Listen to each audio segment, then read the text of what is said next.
There I go. Hello, gentlemen.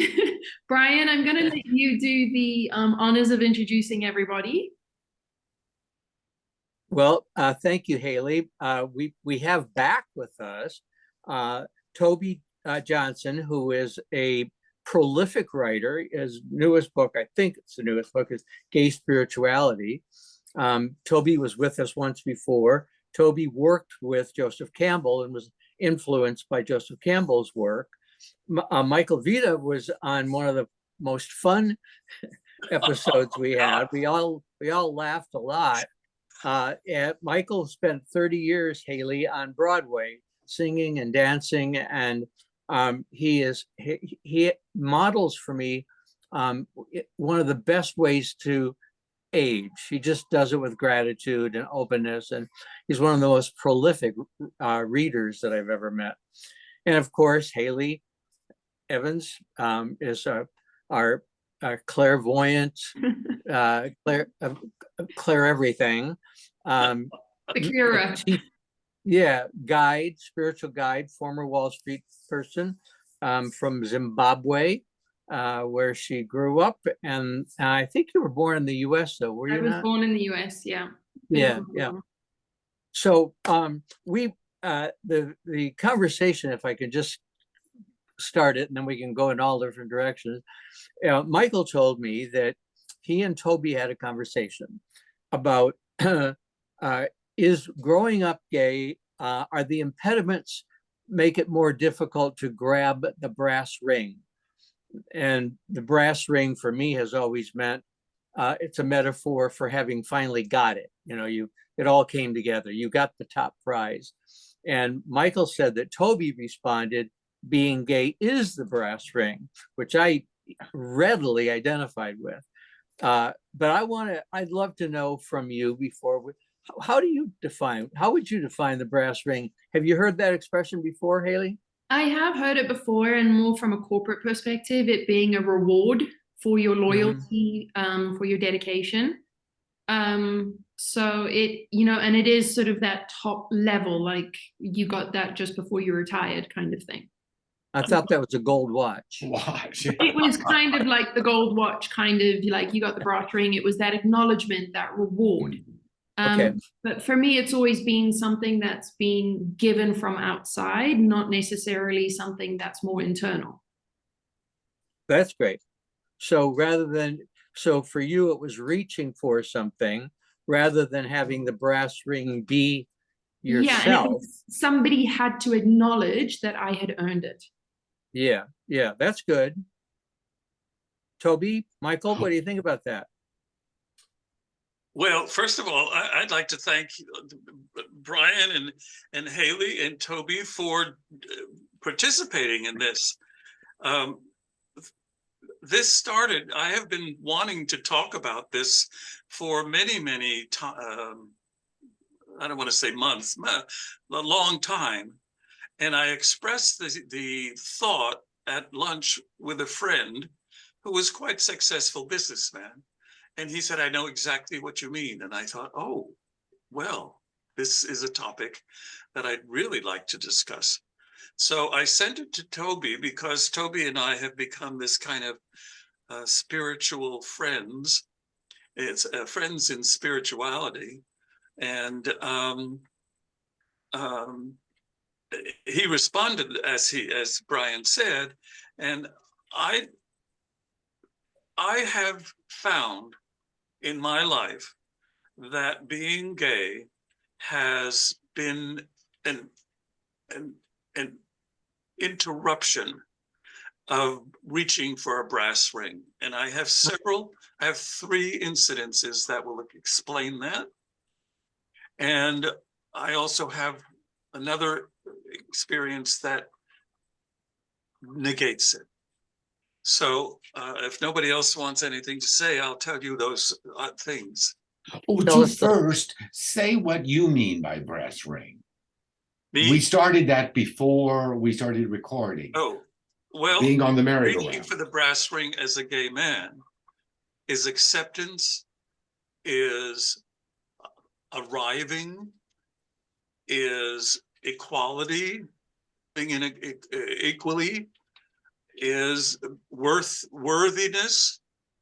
It's all of those things that the Catholic Church has hidden or hurt or hammered in my life.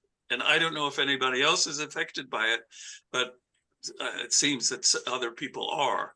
The Catholic Church says that if you were gay in the 1950s and the 40s and 50s, that you were evil, that you were going to burn in hell, that you were unworthy, that you were less than, that you were not privileged to be normal.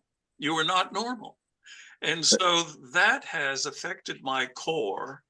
No matter how many times I say I understand it and it's over and that was then and this is now, because my life now is very, very happy. I'm very happy with my life, as Brian said. Thank you for saying those nice words. But there have been incidences that pop up that I regret so much, because they've interfered with what I think the universe had planned for me. And I will continue, okay? Michael, just 1 second. Toby was hoping you'd also explain the origin of the word brass ring. Where did that come from? Oh, it comes from carousels. When we were young, we had carousels. I don't think there are any here except antique carousels in the world today. But as you rode around on your horse going up and down, your fake horse going up and down, your beautifully painted or fake horse going around, you would reach for a brass ring. And if you got the brass ring, that meant that you had a free ride, that you won. And it required chance that you happened to be at the right height as you came around where the ring was, and you had to reach Timing. So that you were involved and chance was involved. And timing. And timing. And timing. And universal intuition. You had to be at the right height at the right time, and who am I to make that happen? It's the universe that makes that happen, I believe. Okay, so when I was young, 11, 12, 9, 10, 11, 12, I was called names. My clothing was destroyed with chalk. My sneakers were hung around electric wires. I was ridiculed. I was spat on. I was all that. And that is, I believe, part of my inner core. Mm-hmm. And because of that, I have missed three prominent opportunities to be who I wanted to be, or who I thought I wanted to be.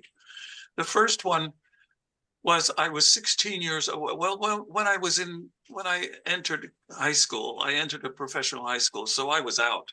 Everybody was gay. Everybody was accepted. And so that was a nice thing to have. However, in the core, that same feeling was present. And I happened to become an ABC television page with a red coat for a television show called Peter Lynn Hayes and Mary Healy. And they had a talk show in the afternoon. And Peter Lynn Hayes wrote songs. And one of his songs was one of my favorites, because I always sang. I always sang in the car. I sang to myself. I sang in my grammar school to my girlfriend, which was very embarrassing, however. So when this group sang this particular song, I don't remember the name of it, I was stationed next to the little orchestra, and I leaned against the wall and sang the song while they sang it. And when they ended, Mary Healy said, Peter, did you see that page over there? He was singing your song. And they said, oh, come up, come up. And I said, no, I can't come up. I can't come up. And the audience said, go up there, go up there. I've got chills. And I said, no, I can't. And I didn't, for the same reason that when I was in London, I had the opportunity to record a song on EMI Records, a CBS London, which is a big label, for Norman Newell, who was a EMI. And my friend, Lance Mulcahy, wrote songs for me. And he wrote a song called Go It Alone. Go it all alone, I gotta go it all alone. And I had visions of becoming another Engelbert Humperdinck or Tom Jones or something like that. And when I recorded it, the producer said, which side would you like to be the A side? Because that's the side that the DJs will concentrate on. And because at that moment I said, the other side was written by the producer of the record. And I said, well, if I say the A side is mine, maybe I won't be recorded again. So I'm going to say his side, which was a terrible, terrible, dreary ballad. So I said, your song, thinking that I would be a good boy and that he would like me and I would record again. And I not only sabotaged myself, my career, because it was a heavy duty song in the 60s, but I also sabotaged my friend Lance's career. And that's the same reason when I was in a show called On Your Toes, and I had a solo song, and it started the end of the first act, I think. And I sang the song, and then the whole ensemble sang it behind me. And it took me 30 minutes to get up enough courage to sing the song. I remember being at the stage door, and there was an entrance to the subway. And I said, I can easily go down that subway. I will leave and they'll never see me again. And this happened for 2 years. And when you're in a show, everyone is a link. So I was a link to the next thing that happened from the first scene. And I didn't want to be accused of being the weakest link. I didn't want to be accused of not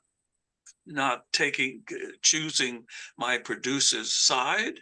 I did not want to go up there in the television show and make a fool of myself and forget the lines or whatever.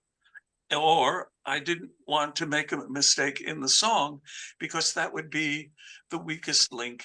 And I would be called, aha, because you're a faggot, because you're gay. See, you're not worthy. See, you're not that. You expected that response, Michael, from the world if they knew you were gay? That's the core that was with me when I was, since I've been young. And I grew up in the same church. It was, a few years later, but they still talked about homosexuals being seriously disordered. That was even fairly recent, intrinsically disordered. But I had a different, strong enough. Well, I had a different life experience when I was in. I told the story before, but I missed being in the play. I was only supposed to be a servant behind the curtain, handing to the real actor the golden apples, and I walked around him on stage. I was in second grade, but here's the stage. Being gay or having thoughts about Tarzan didn't stop me from wanting to be out there. So I'm wondering if it's, why are we individually or not impacted? Toby, did you have similar experiences to Michael's, or? Well, yes, I'm reminded of a story of being bullied, and I want to tell this story. Let me also say lovingly to Michael, you were telling us how you didn't get as much as you wanted. You were on Broadway. For the rest of us out in the world, the entire United States, we can't even imagine being on Broadway. Mhm. But Toby, Being nervous about it was the brass ring. Oh, well, true, and but I understand your point. and I'm very grateful. I have no regrets except that when I think of these incidences, it comes up, and I say, why didn't I do this? Why didn't I? Could have been, I don't know. I could have been in a bigger apartment right now, although I don't want a bigger apartment. But I could have helped my sister. I could have been traveling. I could have. All of that stuff comes up, and at 2 o'clock in the morning or 4 o'clock in the morning. Well, what is certainly true, I think, is that all human beings suffer various kinds of inferiority complex. This sense that we as children, we were beaten down and not affirmed, and there's been a shift in psychology now to this idea that everybody should have their esteem propped up, and the schools now give awards for not receiving an award. Well, yeah, I was one of the class queers when I was in high school. I didn't understand what they were talking about. I was so naive about sex. I certainly didn't know that I was gay. I remember this is one of the things that I resent about in Catholic school, that the teachers never did anything about this. But on First Friday, when we had the plenary mass at 10 o'clock in the morning, so that we could all receive Holy Communion on First Friday, so that we would be guaranteed entry into heaven, bypassing purgatory if you did these 9 Fridays, that thing. Hayley, are you Catholic? No, I was raised Anglican or Church of England. Oh, so you're getting a lesson in Catholicism. I mean, the Christian religion is the same. Like, you're condemned. Absolutely. You're allowed Yes. in heaven. Like, the brass ring is heaven. Yes. Well, when I would go up to communion, there would be catcalls, queer, all the way up the aisle toward the front, like the wave in a gymnasium. Why didn't the brothers do something about that? They let it happen. I think they actually they didn't like it. They thought that was right, because that kind of humiliation will scare this kid out of being homosexual, because because the brothers were homosexual and they'd been scared out of it. They'd been scared out of it. And I joined the brothers, I participated in the whole thing. But I had an interesting experience, and I think as I think about this, I realize this describes much of my life too. One of the guys were going to play a prank on me. I drove to school. I had a car, and a white Valiant, and I had a carpool. There were a whole bunch of us, and we were all a little Nelly and intellectuals. I thought this was about being an intellectual and in the A track rather than having to do with sex, because I didn't know what sex was.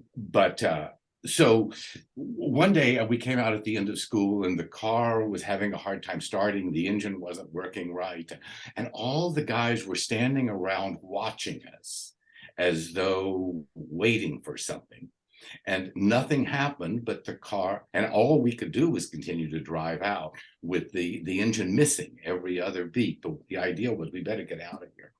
And we managed to get the car out and down the street enough away, and then stopped and opened the hood and saw that they had installed a smoke bomb that was supposed to have gone off on when the ignition was turned on, and they hadn't installed it correctly.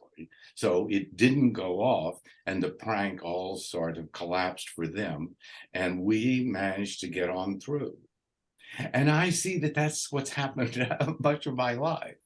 The the threat, all this threat that straight society puts on us, I managed to skate through.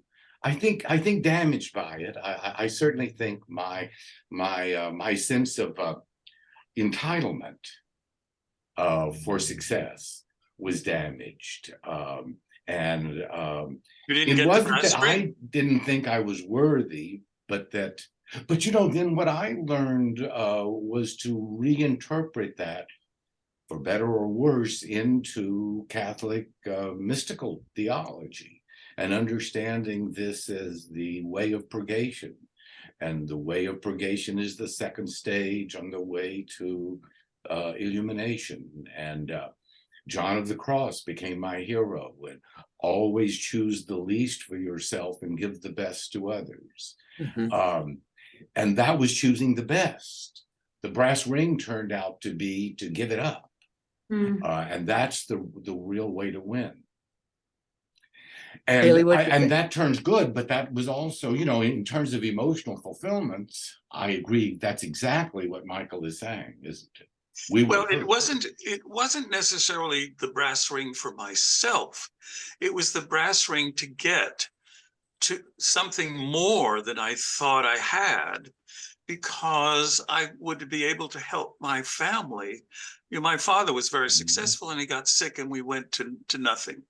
And so my mother had a terrible time in her life. Two children, and no husband in the 50s. And all of my life, I've been propelled by this fear of lack, so that I couldn't help people, or help my mother, or help my family, or help my sister. That's why I commit myself to other things so often, because that's another thing that's in me. I take care of a lady now, so. I think it's safe to say, and then I want to get Hayley involved in this conversation. I think it's safe to say, whether or not you were abused, and Toby, I'm so sickened by your story that the brothers didn't step in and stop it as it was happening. And Michael, two people spitting on you. I never had that happen. But nevertheless, I would say that I can't imagine most gay people ever wanting to go back to their high school or college reunions, because unless they're more current, and we're out in college, because most of us never felt like we were part of what was going on. We made our own way. I was fast on my feet and smart, so elected class president. No one ever would dare spit on me or call me queer when I was in school. I was too popular for that, but I did not feel like I was part of what was going on. I always felt like I had a secret that I couldn't share. So, but I'd say now that my whole life, whatever has happened to me, I welcome it, bad and good. I welcome everything that's happened, because it's made me who I am and where I am in terms of awareness. So, I believe, for me, being gay, and acknowledging and accepting and affirming it is my brass ring. So, yeah. Hayley, tell me what you think. Yes.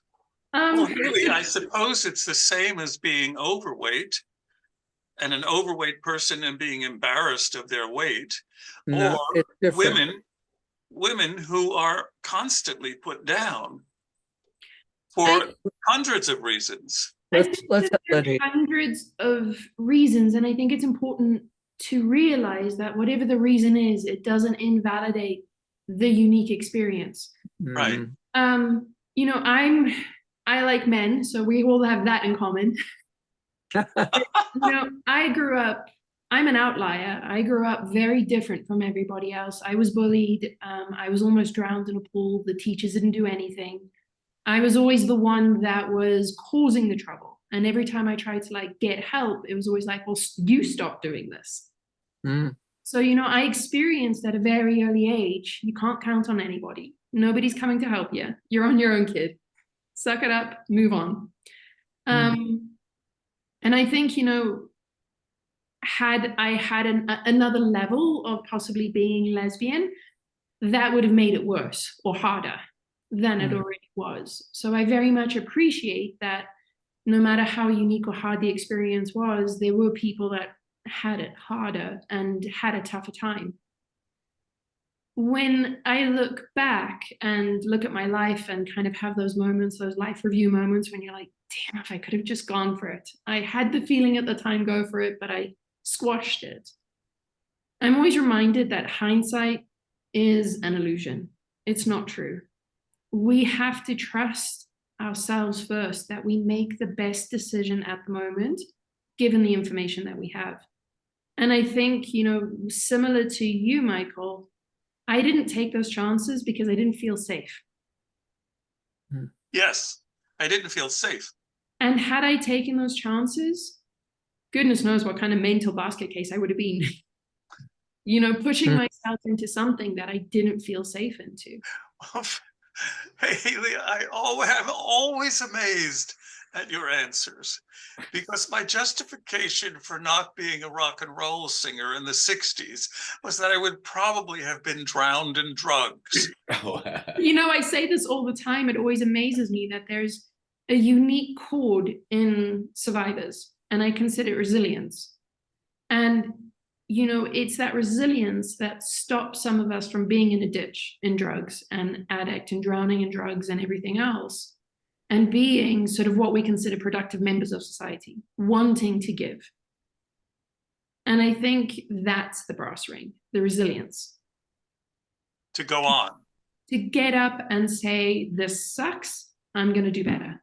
Well, the other thing that I feel is that if I had become a rock and roll singer, or if I had become more of a presence on the stage, or if I had become a television personality, I would never have been in the realm of sphere of opportunity to create, to be the messenger of one of the most successful, largest fundraising efforts in the world, Broadway Cares Equity Fights AIDS. I was the messenger from the experience of doing that to bringing it to someone who said, yes, let's go for it. And it has helped thousands of people. If I had ever had a detour on the road that I took, I would never have been in that possibility of doing it. Mm-hmm. Also, Toby, you say that I was on Broadway. Yes, I was on Broadway, but you know, there is an ordinariness in the extraordinariness. Mm-hmm. So right. That's true for, you know, I mean, I agree with Toby that if I saw you on stage, Michael, singing, I would be envious, you know, of the stage. but I know that people who are in the acting field often turn down opportunities to do something big because they think, you know, I'm not the right person, or it won't turn out well for me. And then they later regret it. You know, but I don't think they reject it because they're gay. Well, my whole thing was because I was gay and inferior.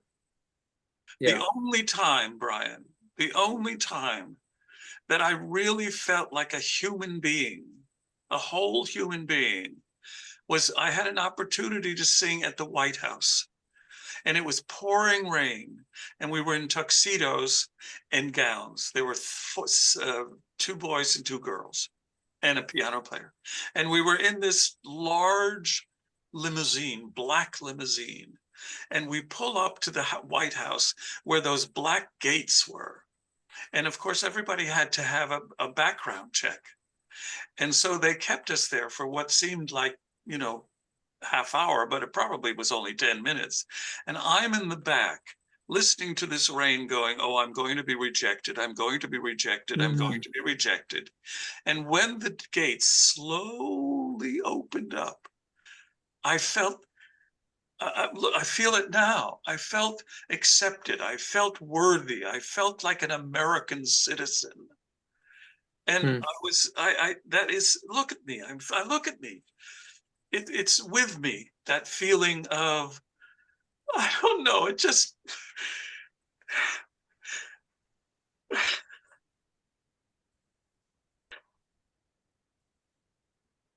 I don't, go on.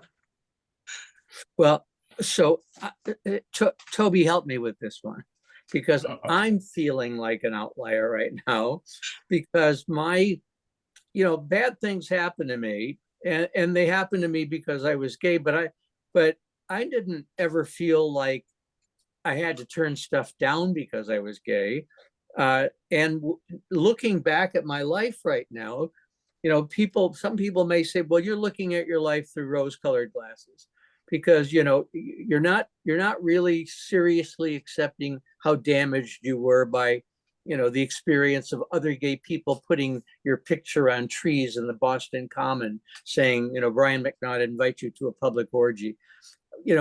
That bothered me, because I felt like this family that I was supposed to be part of wasn't as safe as I had thought it should be. But it didn't stop me. It didn't feel like I was dealing with so much, and it was because I was gay. uh, I guess I feel a little embarrassed that I wasn't hurt as much as you were. I just wasn't. I was scared. I was lonely. But I didn't, I never thought I was alone in my feelings, because I had this relationship with God that no matter where I was or what I was doing, God was present to me. So I was never alone. All I had to do was start the conversation. And I didn't feel outside of God's love. And Toby, the brothers in our high school, one of them brought in a same-sex magazine, guys standing naked on a rock, and just wanted us to know that such things existed. Well, that certainly sent me in a tailspin. I had to call him, tell him how I wanted to grab that magazine and take it home with me. So, Hayley, Toby. I have a question for, I Yeah. think, Toby too. Did you feel like in your experiences growing up, and did you feel that you had the presence of God with you in a similar way that Brian felt that presence? Oh, I think I did very much. Did you And feel that? it's it became more clear to me later, and I thought of it more this way, but I think I have always understood that God was working in my life to mold me into being what I was supposed to be. Mhm. And that molding process might hurt, but that's because I wasn't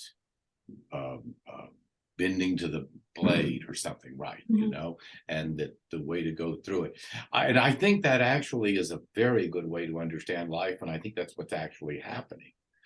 But it's painful going through it, and I think that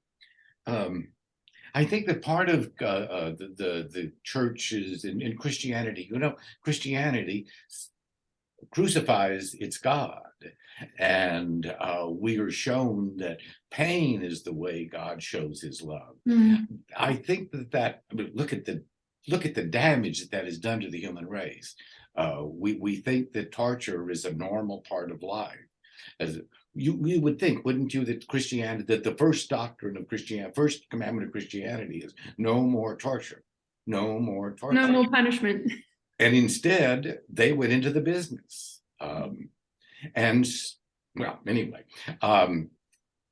After that, but so we've got that idea of pain and diminishment and negation as part of the spiritual life, but in a way it's true. It's the Buddha starts off with all existence is suffering. It is, you've got to work your way through suffering somehow. yeah. Because that's the state we're in. and somehow find that this is a spiritual experience, and that we are living in the presence of God now, and this is what God looked. The big spiritual experience for me, which is it's written in one of the books.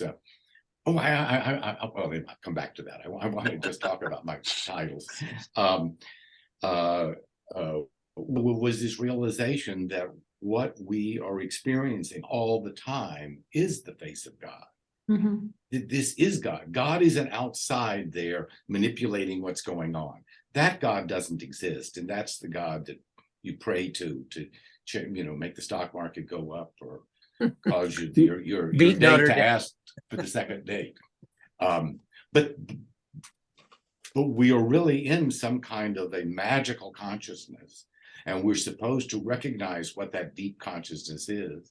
And the world that we're in is both the way to get there and the obstacle to getting there. Absolutely. And this conversation is sacred. I mean, Hayley, I'm gonna stop because you haven't had John, but just going on what Toby said, the God is present through the four of us having this conversation right now, and it's swirling high. It's a sacred thing that's going on for just us. If no one at least listens to it, that's fine.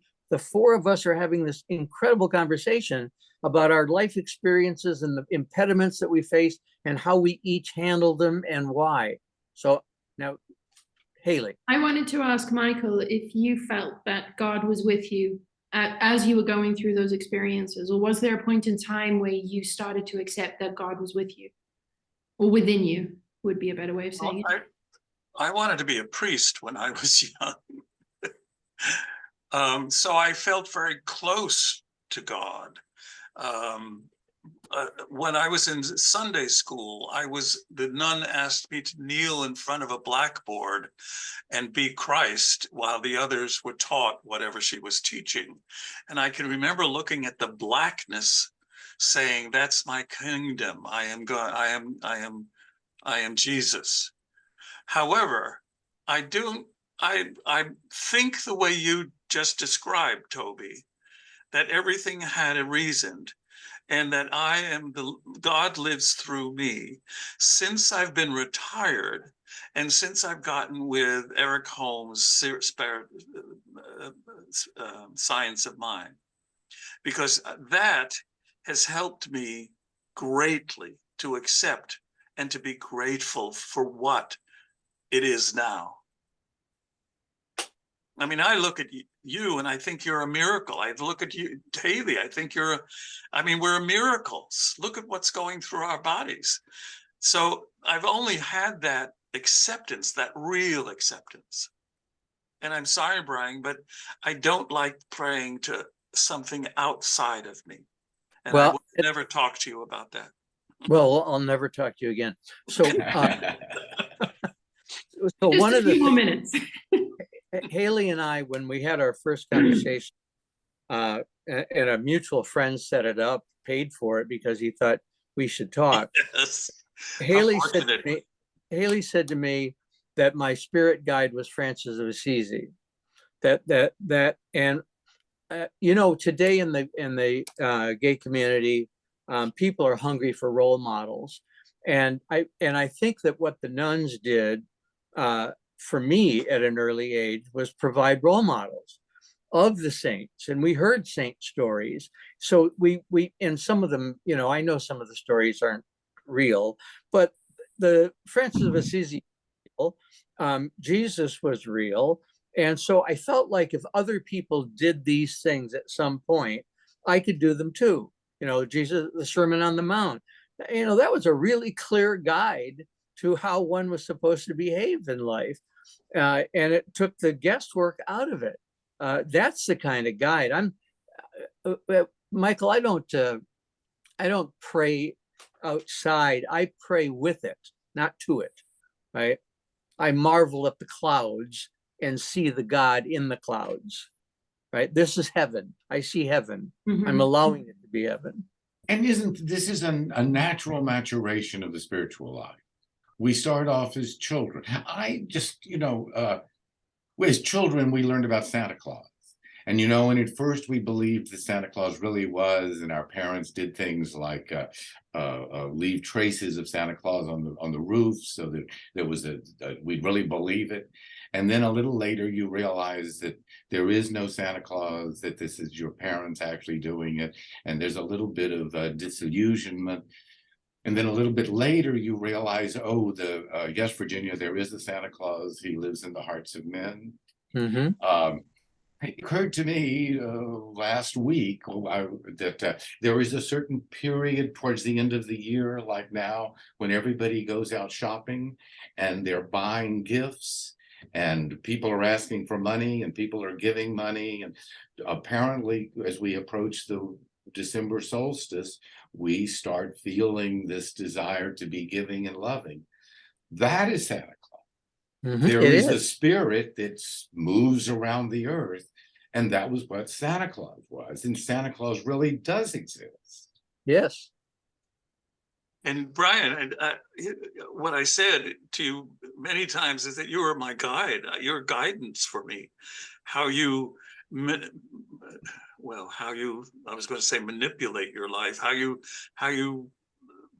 act in your life, how your actions, your giving, your loving, you listen, you help, and you know. And I, you know, Michael and Toby and Hayley, one of the things that I've always felt was that, you know, when people would say such beautiful things that Michael just said, I would always say that I was channeling, you know, that it wasn't me, that it was the grace of God. And in my mind, God is like the Santa Claus, Toby, that it's the mutual movement of joy and love and acceptance that was going through me, that it wasn't just me, and that when I'm gone, it will continue to go through people. But I take great joy in it. You know, and you guys know this yourselves, when somebody tells you how much you've helped them, the feeling is exhilarating. And you don't take personal credit for it. I don't. I just feel like, oh my God, I'm so happy that I was the right person at the right time in the right place. Absolutely. Well, as I'm talking to you and releasing all of these thoughts, I realized that I was a co-creator of my path, my life. Because again, if I had gone this way, I would have been into drugs. If I had gone that way, I would have whatever. And so everything is wonderful. Do you believe you got the brass ring? I have the brass ring, Hayley. I'll tell you, I'm 82. My father died when he was 36. I can't imagine the life that he must have had, must have missed. That I am 82. I can't believe it. Present with it. I can't believe it that I'm so fortunate to be 82. Toby, do you think you got the brass ring? And be able to talk like this? Oh, I think so. Yes. Well, you know, that's my joke with Michael in the original we started with, that you think there is a brass ring that is somewhere out there, and then you discover, well, what you got is the brass ring. You know, I would have loved to have had, you know, I published a bunch of books. I would love to have had one of those be a bestseller. Nothing was ever a bestseller. Well, and you know, and if one of them had been a bestseller, I would have wanted another one that sold even better. You know, you get into that thing, and there's no ultimate satisfaction. But Toby, you're like a treasure. You have to look for you. Only people who are on the same wavelength can find your books. Well, and the great thing is that, Toby, that everything you feel, everything you have realized, you've put down for somebody at some time to find.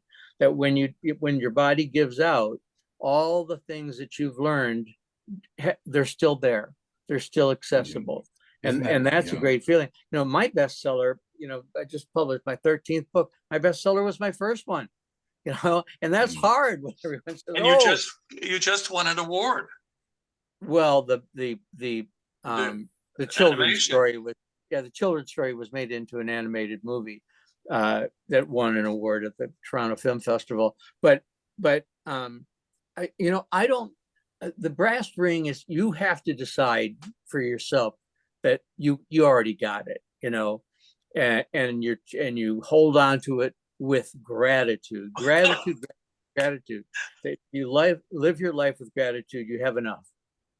You don't need it. I think it raises an interesting conversation maybe for another time. I know we have so many conversations we could all have. I know. But to your point, Toby, getting caught up in this, I want more or I want better. I find out for myself that as I continue to live more aligned and more authentically, I get better and better and better. What I thought was the brass ring, all of a sudden I'm like, okay, that wasn't the brass ring. This is Right. Right. Well, I'm going to go out and buy me a brass ring and prove I know. I'm going to have a brass ring in my nose. Can I read I'll still love something? you. Can I read something from Joseph Campbell? Michael and I shared this the other day, and I think this speaks so well to what we're talking about.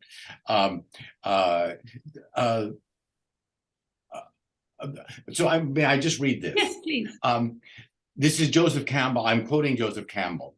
The 19th century German philosopher Arthur Schopenhauer, in his splendid essay called An Apparent Intention in the Fate of the Individual, points out that when you reach an advanced age and look back over your lifetime, it can seem to have had a consistent order and plan, as though composed by some novelist. Events that when they occurred, it seemed accidental and of little moment, turn out to have been indispensable factors in the composition of a consistent plot. So who composed that plot? Schopenhauer suggests that just as your dreams are composed by an aspect of yourself of which your consciousness is unaware, so too your whole life is composed by the will within you. And just as people whom you will have met apparently by mere chance became leading agents in the structuring of your life, so too will you have served unknowingly as an agent, giving meaning to the lives of others. The whole thing gears together like one big symphony, with everything unconsciously structuring everything else. And Schopenhauer concludes that it is as though our lives were the features of one great dream of a single dreamer, in which all the dream characters dream too, so that everything links to everything else, moved by the one will to life that is the universal will in nature. That's exactly what we were talking about for the last hour. Yeah. And for Hayley and me, Michael Cherney was our agent. I mean, here's a guy that I met on a cruise down the Yangtze River 20 years ago, and that we stayed in touch through Facebook. But he's the one that hooked us together, and Hayley and I both love the connection. We just when we don't have any guests and it's just us, we just love talking.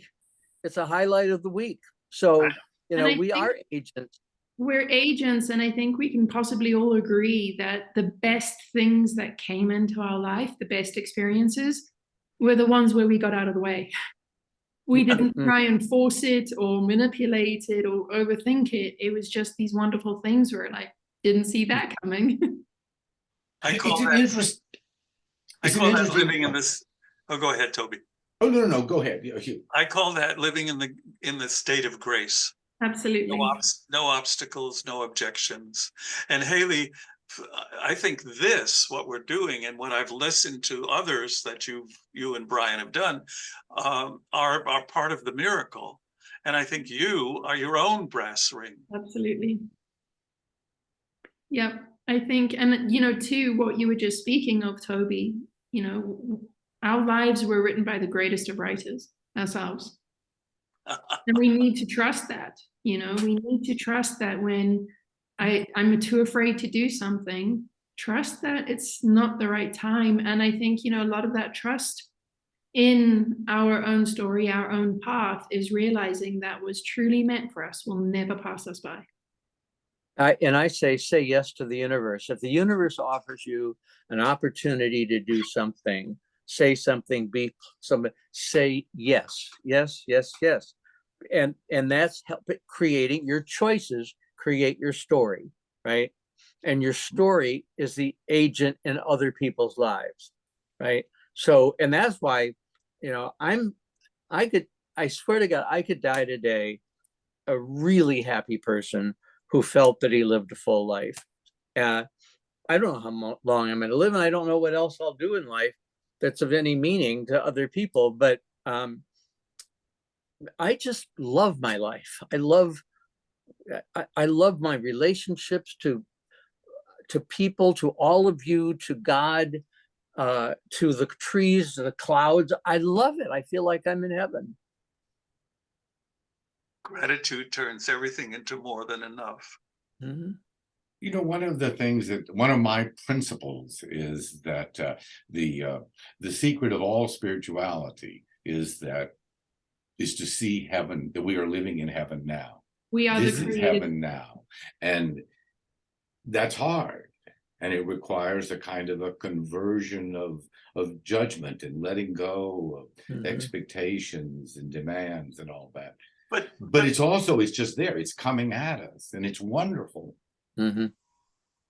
But could you do that we're all terribly comfortable, but could you do that if you were living from paycheck to paycheck, or you had to feed your child, or you didn't have anywhere to live, or and some other kind of disastrous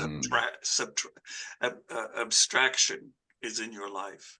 I can only do this. I can only think this because I'm free. I think the moment that you have the mindset that you are the creator of heaven on earth, you change that.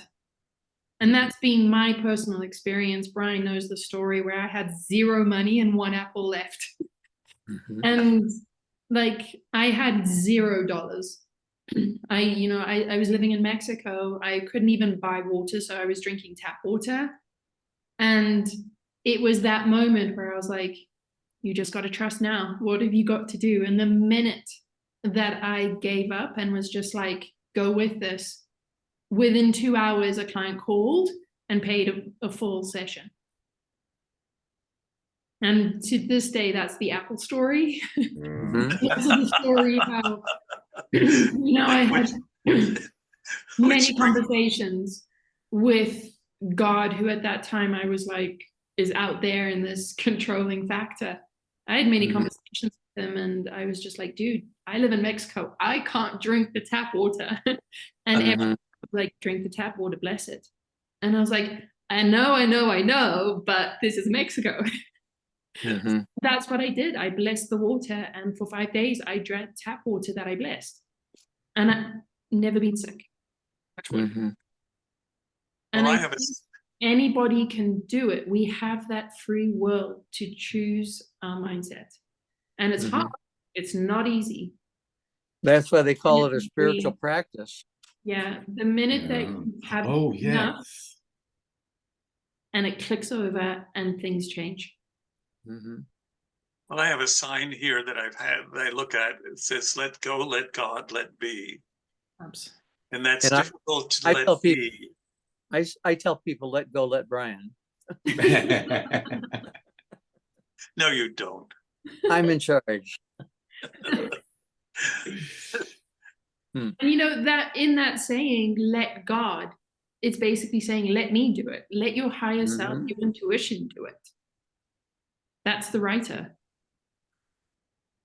Yes, there's like the God is deep inside us. What is called Christ, what is called Bodhisattva energy. It's not a being outside. It's what's creating our experience. Our egos are only a very little tiny part looking in at this huge thing that is creating the universe. And we're all looking in at the same thing from different points of view. So we all think we're separate from each other, but we're really all the same thing, looking at itself from as many perspectives as possible. And that's a kind of a new one.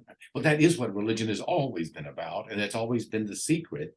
But most people's popular religion doesn't quite get that.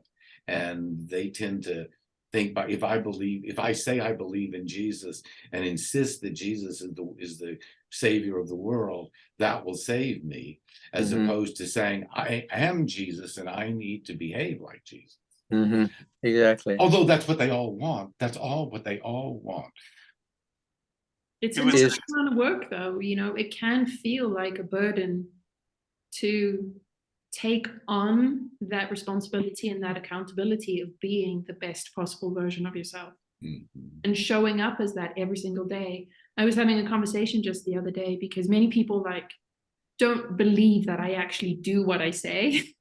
And I was like, no. I wake up and I'm doing it. And yes, there's times where I wake up and I'm just like, I can't do this today. And I allow myself literally 2 minutes of that. And I'm like, right, you're doing it. You will feel better in 5 minutes, just do it. And I think the amount of effort that it takes in that 30 seconds to make the decision I'm going to do it is enormous. And for many people, that's too much effort. It's easier just to, no, I'm not going to do it. It's easy to stay in the drama. I mean, every morning, Ray, as part of our affirmations, Ray and I say, may I work today to be the person I aspire to be. And so, you think, well, what does that mean? Why aren't you just happy with who you are? Because I would love to live a life in which dramas didn't take over my walk with the dog, well, that neighbor, so, or in the grocery store. It's just having fewer and fewer dramas and being more and more conscious of what's around you as beauty, right? And forgiveness for whatever you feel is an impediment to your easy life. And I think that's the grace. We talk about God and grace, and it is the grace to be able to be fully present and be aware of the beauty that we're in right now. There is no worry, there is no fear, there's none of that stuff because none of that's soul, none of that is God. And Michael, I think that we would find that some of the most spiritually centered people in the world are poor. That poverty or oppression, actually, I think oppression is a gift. The oppression in my life has been a gift. Toby talks about this in his books, that gay men and any other person who has had to struggle looks at life differently than a person who has had privilege their whole life. I think that's we look at life differently. Yeah. Well, gentlemen, we're out of time, so I'm okay going for another 5 minutes. I don't know if you guys are, or if we want to maybe schedule a series of these and kind of hit, because we have a lot of topics just in what we came up with today. Well, before we go, I do want to say thank you very much for taking my request seriously. I've enjoyed this. It got a lot out of my chest, my congested chest. Thank you, Michael, and I thank you for sharing it. I mean, I thank you for sharing your tears and your emotions. It's a gift. Well, that was a surprise. Yeah. Well, it was a gift. Yeah, we never know when it's going to come up, but it was a gift to us. And Hayley, I agree. We can do this again sometime soon, because Toby and I were talking about like this whole thing about time and running out of time. Oh, right. The nature of time. Yes. Well, I've always thought that time is just a measure of civilization. It's a recording of civilization. I think time is the same as fear and worry. So anyway, that's the whole concept. We'll save that for another day. Yeah, Michael, thank you very, very much for not just being here, but encouraging us to do this particular program. Toby, you're a gift to us as always. I hope that we'll do this again. I love being in your presence. Hayley, I adore you. And I'm really grateful. He talks about you a lot. Oh, well, I do. I'm very grateful for my souls. I sort of have kind of this cluster of souls that are around me that every day I'm just like, what are you talking about? Look at who's in your life. Yep. And it's, it's not a lot of people, but my God, are they quality. Yeah. And I Yep. consider both Toby and Michael, you're part of that soul group where I just, Oh. when we talk about oppression, when we talk about the bullying and the unfairness, well, it certainly leads to something great, doesn't it? Mhm. Well, I don't think it's just gay men. I mean, it's the same as if you were fat and you couldn't go on the wear Well, a I think- bathing suit, or you Yeah. couldn't go on this whatever. I mean, it's just something that keeps you back It's something we or have to let propels go. you forward. Yeah. or forces you to go forward. Yes, to be Or invite, courageous. and not forces you, invites you, Invites invites you. you to embrace who you are, and be joyful that you have this outside experience of life where you can see more of what's going on. To see right? more, yes, to see. I know we have to wrap up, but I'm reading this Yep. wonderful book right now called Women Who Run with Wolves. And in that, Oh, it yeah. says that you move, like part of that spiritual sort of enlightenment, the like leap, is going from what will be to let me see all there is to see. And let me be what will be. And just be more. You know, we were talking Mhm. about, let's be more. You know, we were good Right. yesterday, but let's be better today. And even better Yep. tomorrow. Yep. Well, love to you all. Thank you. Christmas, Yes. have a Oh, nice wonderful holiday weekend. season. And hopefully we'll speak soon. Yes, I hope Okay. so. Lots Thank of you. love. Thank you. Thank you. Bye-bye. Bye.